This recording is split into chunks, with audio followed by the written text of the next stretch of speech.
Theodoros Kariotis from Greece, from Thessaloniki.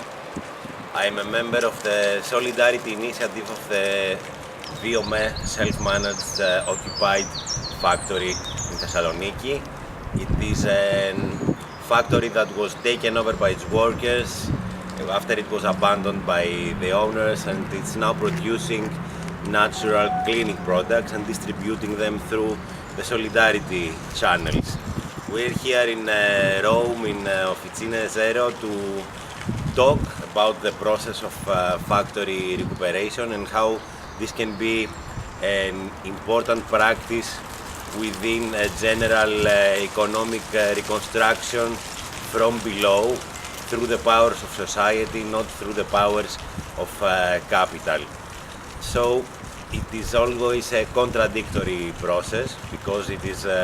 at the same time a worker struggle, but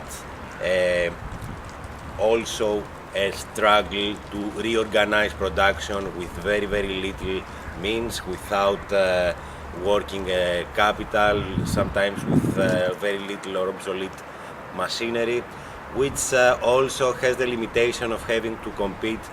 within a capitalist market that very often sets the prices and sets the prerequisites on what and how to produce, and ends up being an external force of disciplining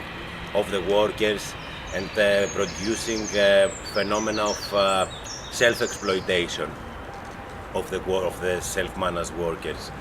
But this is just a negative aspect, because this kind of activity implies a commoning that has many more dimensions than simply the productive one. So always there is a community around this kind of experiences and around any kind of radical cooperative that is cooperating with the workers in order to set the standards on what to produce, what the social needs are, and how to distribute the product better, which adds a totally different dimension to production, which is not production merely in order to realize value at the market, but also to create human value, to create value for communities, to respond to the needs of society. Of course, there are many more obstacles, like, for example, the status of ownership and the status of legalization of these factories that are taken over. There is no easy answer to this, because this kind of practice goes against the laws of individual property, of the means of production, that is the essence of the capitalist system. So it is not very easy to create a legal framework within the existing society, within the existing political system. But the important thing with these cases is that they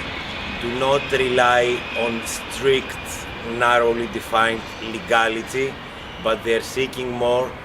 the social legitimation of the processes. A social legitimation that often in times of crisis the state and the institutions have lost, because they are unable to respond to the pressing needs of society in times of crisis. So the state loses legitimation, and the social movements gain this legitimation as legitimate, genuine responses of society in order to take care of itself. And the issue of property, I think it should not be resolved by transferring the property to the individual workers as individual shareholders. I don't think that the answer is to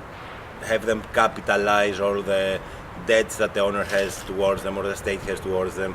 and turn them into the shares of the company, because this would be to perpetuate a model of ownership, of individual ownership, that in the end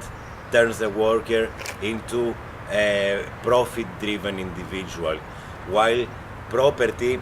is not the important thing here, but possession is the important thing. Property should be social, the place and the means of production should belong to society at large, but the possession should be of the workers and of the wider community collectively, not as individual shares that can be bought and sold, and with the express purpose of creating value for society and not for individuals. Now, these kind of premises, the kind of principles are being spread out to many other kinds of initiatives. There are many radical cooperatives, even if they're not recuperated factories, they're emerging every day, especially in the European periphery. And the idea is to have some kind of network that could permanently connect these experiences and have them learn from each other, but also benefit from each other in terms of materials, in terms of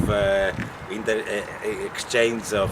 products and of experiences and of ideas. That's why in October of this year we're going to have a big meeting of all the occupied factories and of many radical workers cooperatives in Greece at the factory of Viome, where everyone is invited to participate and to help us strengthen this kind of networking and spread this kind of example as a legitimate response from and for society against this imposed and artificial crisis.